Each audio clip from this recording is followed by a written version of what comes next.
If you thought your 2025 was going to be exciting, that's great. I hope it is.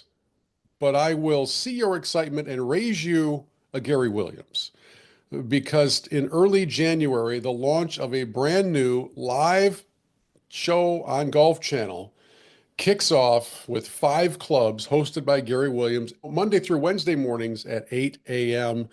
And it's been a long awaited and long overdue return to actual live programming on Golf Channel. And Gary, welcome to the program here. And congratulations, man. This is a big feather in the cap. And it's a little bit different relationship than you had in your earlier iteration with Golf Channel. Bill, thank you. It's great being with you. Everything you said is true. I mean, the humility that I feel that our whole team feels is immeasurable. Flattered, excited. And I think the thing that you said about live morning programming, Mhm. uh, I never took for granted, that real estate when it was created for us back in January of 2011 on Morning Drive, because it was the first. First of all, it's interesting the Golf Channel was the first sport to go 24/7 starting in 1995, before the NFL, Major League Baseball, NBA, NHL, anybody, which is hard to fathom. And then years later in 2011, even though all the other sports had then introduced 24/7 standalone networks for themselves, none of them had live morning shows yet. Right. Right. Golf Channel was again first. I was fortunate enough to be a part of that ensemble and was lucky to do it for 10 years and to return to Golf Channel and specifically with a morning show vehicle live. I It was not the goal. It was not because the goal goals should be attainable. Otherwise, they're not goals. So when 5 clubs was created, I didn't say to, the people who I work with, who are my partners, like, yeah, I think in 4 years we'll get a call. I didn't say that, didn't think it, but it's happened, and I cannot wait to get started. So let's talk a little bit about the journey to this point. You mentioned that back in 2011, Golf Channel, Morning Drive, everybody loved it. NBC comes in, buys Golf Channel, things change, things go away. People have to move from Orlando to Connecticut. And I'll share this personal opinion. You don't have to agree or disagree because I don't want to get you in trouble. But I think Golf Channel devolved a little bit in its appeal to everyday golfers because of the lack of live programming and conversation and things live from awesome. Awesome. Miss the morning element. So glad that's coming back. How did all that happen?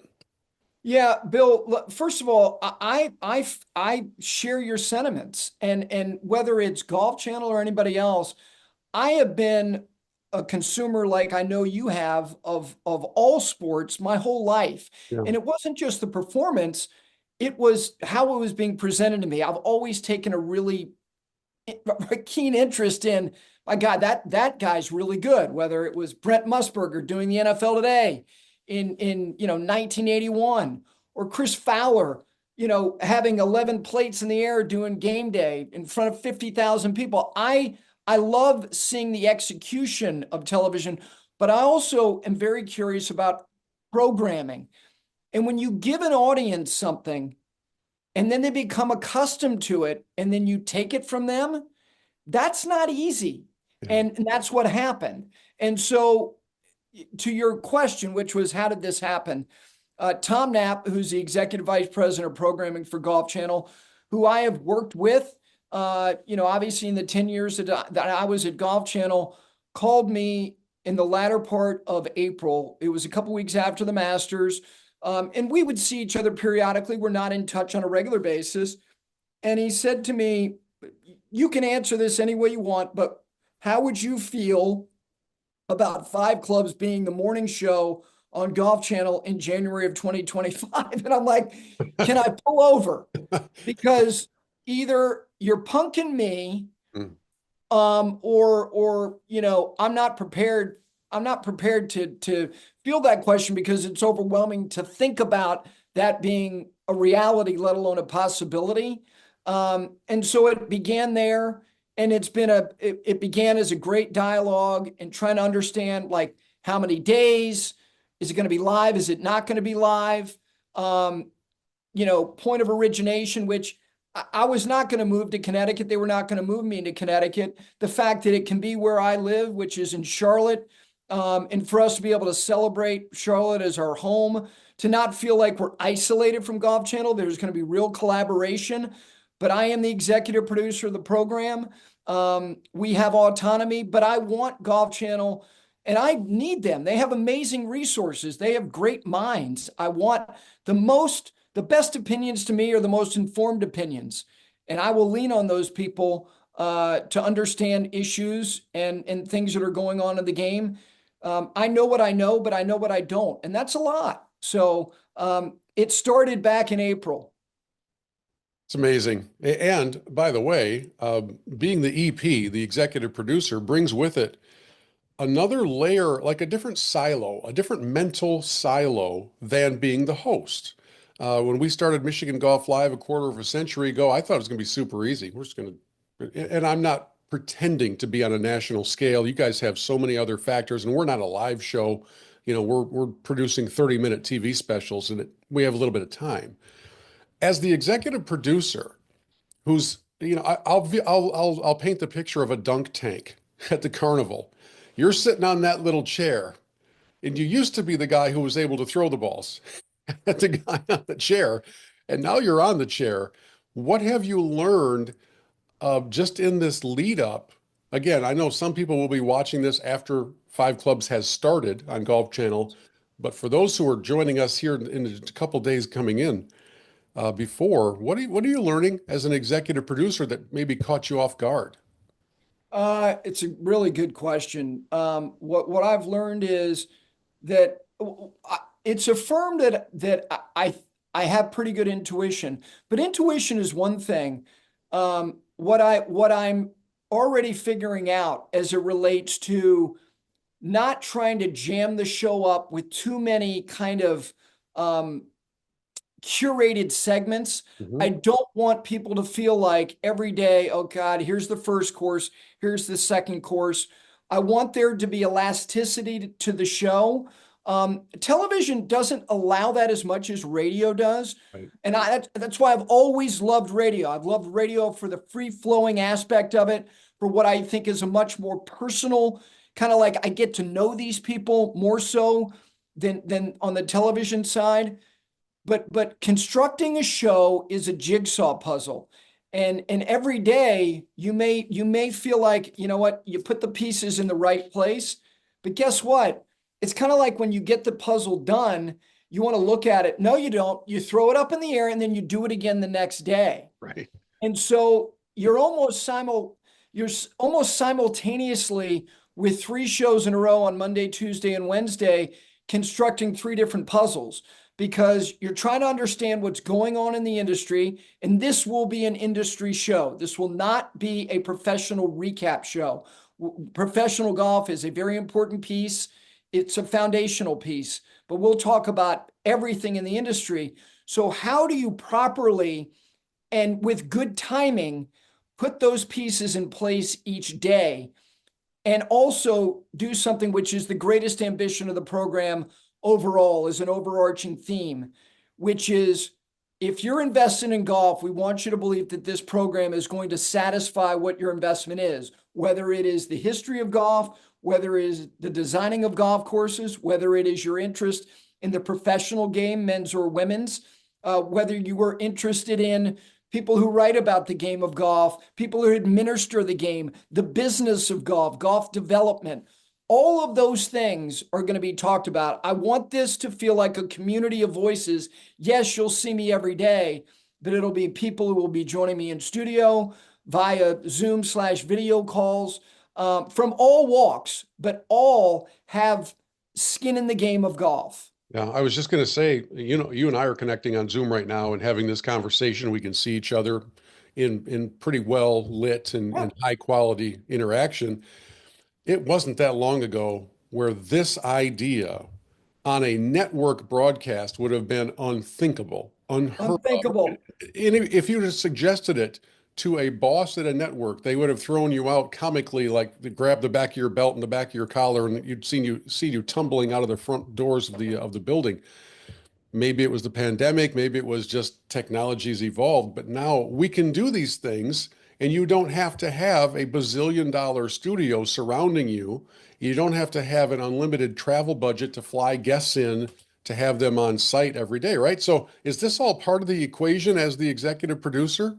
It's such a good point. I do believe that kind of the line of demarcation when it came to this being not only acceptable but understood was the pandemic. And as a matter of fact, when that happened, which was March 13th of 2020, it was the end of day one of the players. I actually went on the air to say that I had to go back from my home down to the studio, go on, and then I was out of that building for 2 months. Hmm. And in the interim, a live view camera was put in my home, and we started to put together segments that would be pieced together that would become 30-minute shows. And eventually we got to a place where we created a virtual control room and actually did a live Golf Central that was originating from 4 different points, my home and the homes of 3 other contributors. And then we have seen, people doing hits from you name it. And to your point about this was unacceptable, we would not put somebody on the air unless they were in Right. a television studio, not a chance. Yes. And so, look, I think people, when they see the studio, it's a television studio. We have invested in this is a 4-camera shoot. We have built a control room. We have a production team. This will look like a television studio program. However, like Nellie Corder will be the first guest on Monday morning at 8:15 Eastern time on January 6th. She'll be on what is a video call / Zoom technology. And that will be true of Jim Nantz the following day, who will be the second guest on the program. And the convenience of that has made, I think, television better because now more people are available, and people don't look at it and go, look at it. He looks like he's in his living room. I've always been very curious, especially when this started, like, what do they got in the background there? Like, oh, that's, so you're right. The world changed totally. So these types of, vehicles are much more not only acceptable, they're understood. Yeah. One of my favorite pastimes when watching an interview, invariably the guest will have a library of books behind them. And I've always tried to assess whether I think they've actually read those books at all. Hey, Gary, where did the name Five Clubs come from? So it is an homage to the original 5 clubs that made up the USGA charter in 1894, which is Shinnecock Hills, Chicago Golf Club, the Country Club at Brookline, Newport Country Club, and St. Andrews on the Hudson. And we chose that because modestly we were like, well, they had no idea what they were doing. I'm sure they just, look, golf was so new in this country. But they had this belief that, okay, we have to start somewhere, and inevitably this will probably grow. Now, we meant grow like modestly, like we would then have a chance to monetize this in some way. And then also with the grander idea of let's try to contribute in some way. And then the other thing, which is not totally secondary, we didn't want a name that could be shortened. Everything is acronym to death. Everything is shortened. I get it, for convenience or to sound slick. 5 clubs is 5 clubs. I mean, it's just, so from a branding standpoint, we felt that it was something that would not be shortened, but more on a much more, significant scale. It is a tribute and an homage to those 5 clubs that said, golf might be something in this country. Let's figure out a way to get it started and contribute, and let's see if it grows. It seems like the most common path for a program's growth and development is it might start as a YouTube channel and across social platforms and catch the eye of a network executive. This is whether it's the sports space or some other, funny or die kind of a thing. You did it the other way around, right? I mean, this kind of came from a non-traditional path to make its way to where you're heading on Golf Channel. So as you kind of set this new set of railroad tracks out in front of everybody, it doesn't seem like there'll be a whole lot of repeat customers in this space because you've got this very unique opportunity, this very unique window that's opened up, and it kind of feels like across all these platforms, Five Clubs has now this springboard to I don't know if you've envisioned the 5 year goal, the 10 year goal. I'm kind of a guy who likes to kind of dream big and try to get there. What do you see this going towards? Uh, first of all really good observations about kind of the grander landscape of all of this. Um, we didn't understand, didn't know anything. I have, Five Clubs is owned by Signature Sports Group, which is a 27-year-old sports marketing agency in Charlotte, which has done a lot in a lot of spaces, but had never done anything in golf and had never done anything when it came to, actual consistent programming, especially when it came to the digital space. The digital space is fascinating. It's also very, very challenging. And it's been an education. I think that two things. One, I think we're seeing, and I'm not suggesting that we are what these people are because they've created something really significant. But we're starting to see networks make choices with licensing agreements like ESPN has with Pat McAfee. Right. And like over the years, as the Dan Patrick Show has grown in the kind of the scope and stature that it has from, having, whether it is a streaming partner to DirecTV to now being on Peacock, having itself on SiriusXM. And oh, by the way, Five Clubs will be simulcast on SiriusXM.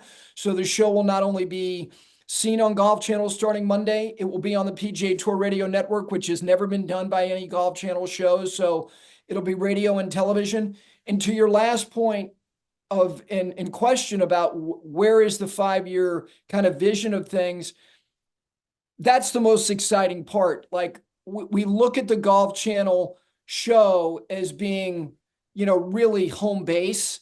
But beyond that, that's where I think you will hopefully start to see the augmenting of what we're doing with other voices like Johnson Wagner and Brendan DeYoung, who obviously Johnson even more so than Brendan, but Brendan's starting to get even more work on the media side, their own show, which they will contribute to the Golf Channel show. They'll be in studio with me every other week. They will also be producing their own show called Wagyu and Filet, which will originate on our YouTube channel.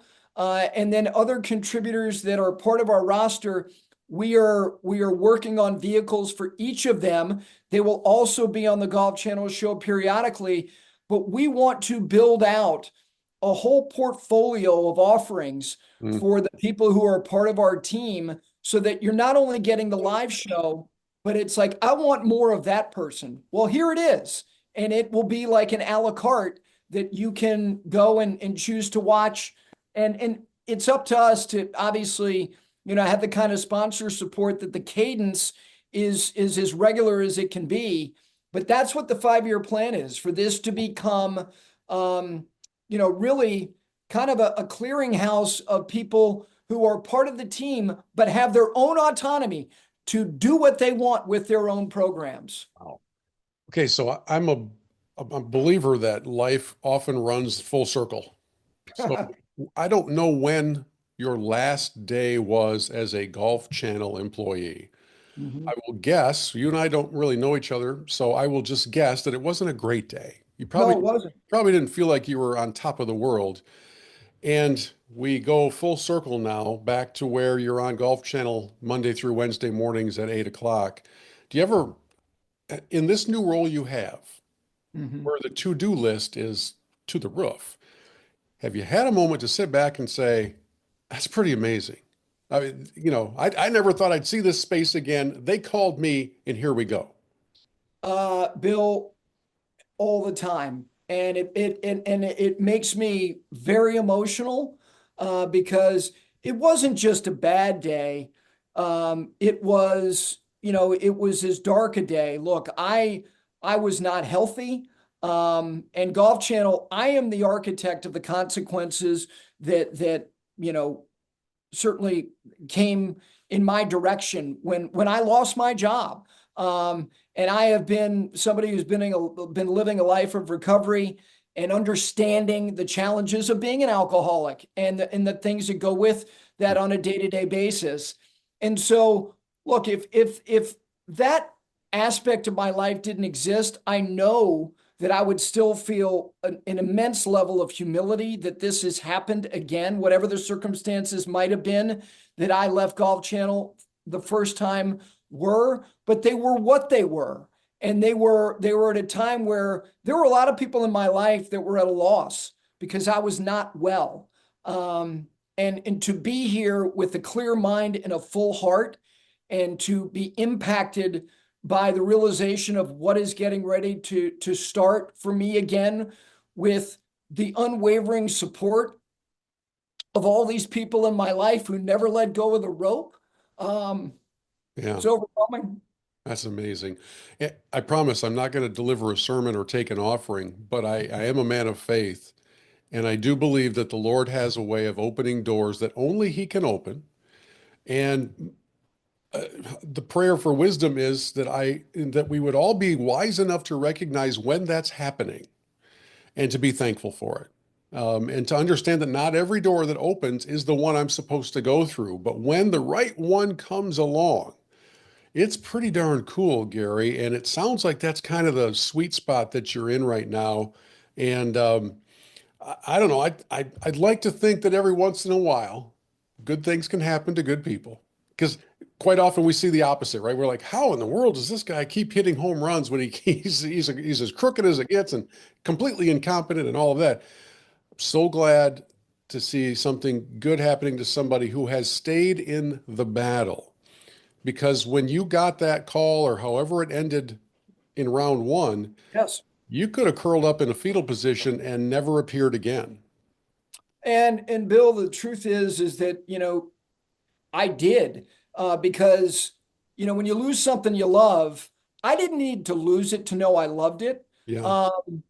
But to have a chance to do it again, again, I didn't anticipate this, but it is, the term, it's darkest before the dawn. Look, there are a lot of people out there that struggle with a lot of stuff. And it's hard to believe that there's anybody who doesn't have something that is challenging. And I'm no different from anybody else. I have what I have. Yeah. And I've tried to understand it. And thank God I just have a lot of empathy around me. And in the absence of that, I couldn't have found the hope. I couldn't have restored my faith. And when those things come, and it comes day to day, and it's only literally just for today, that is why when you say to me, my God, do you think about this? Yes, all the time. And it's why Monday morning, January 6th, I'm not somebody who I just have never suffered from nervousness. It's not about nervousness. I will be overwhelmed by it. Yeah. Yeah. Yeah. Both emotionally, Yes, administratively, professionally, right? The overwhelming yes, flood comes from all these different avenues because, oh, by the way, he's also the guy talking to you on TV, as well as the one planning the segments, making sure the sponsors are all taken care of, getting the right graphics up, the right images. Folks, I don't know if you've ever taken the time to contemplate the many layers of putting out a quality broadcast production. There are so many behind the scenes aspects to all of this. The puzzle pieces it's a 1,000-piece puzzle, and people see it and they think it's a one-piece puzzle. and they will blindly go onto Twitter and hide behind their keyboard and say that this is the worst human being ever because he said the word bunker instead of sand trap, or he said the word sand trap instead of bunker. I mean, all of a sudden, you're the worst person in the history of the world. And meanwhile, in your mind, you're like, I think I just heard a studio light pop out. That's going to cost me $113. I mean, right? It's all of this stuff, and it's all happening at the same time. And as an independent broadcaster who has my little company over here as Hobson Media forever, I'm just telling you, man, I feel it for you, and I hope for the very best for you. And if at any point you think to yourself, man, we need to get a golf perspective from a kind of a bald guy, maybe in the Midwest. Feel free. You know, I One of can my tell favorite you right states, by the way. I did something, Bill, this summer I hadn't done before. I have lifelong dear friends who have a home in Leland, Michigan, and I started going up there when I was a teenager. But I happened to be in South Bend, Indiana this summer at a junior golf tournament, Steph Curry's underrated tour. And I decided, you know what? I'm not going to fly. I was going to go up to see these friends, and I said, I'm not flying from South Bend to Traverse City. I'm driving. there. And I loved it. And that's something else that, again, we all have our journey. And to be able to spend the day driving through the state of Michigan, up to see lifelong friends. I love your state. I appreciate, what you do to contribute to the game. And more importantly, I thank you for indulging me to talk about this new project. Yeah, excited for you. Can't wait to see it. Again, many people will be watching this conversation after the launch. So just know, folks, every Monday through Wednesday morning at 8, you'll see Gary, and you're going to get some good golf content and more than just the normal, which is who won, who didn't win, why it happened that way. We don't need any more of that. We got plenty of that. So such a great thought on your part. Congratulations, my man. I hope to see you in person one of these days and be able to grab a little pizza and just talk life. Bill, thank you. Really appreciate it.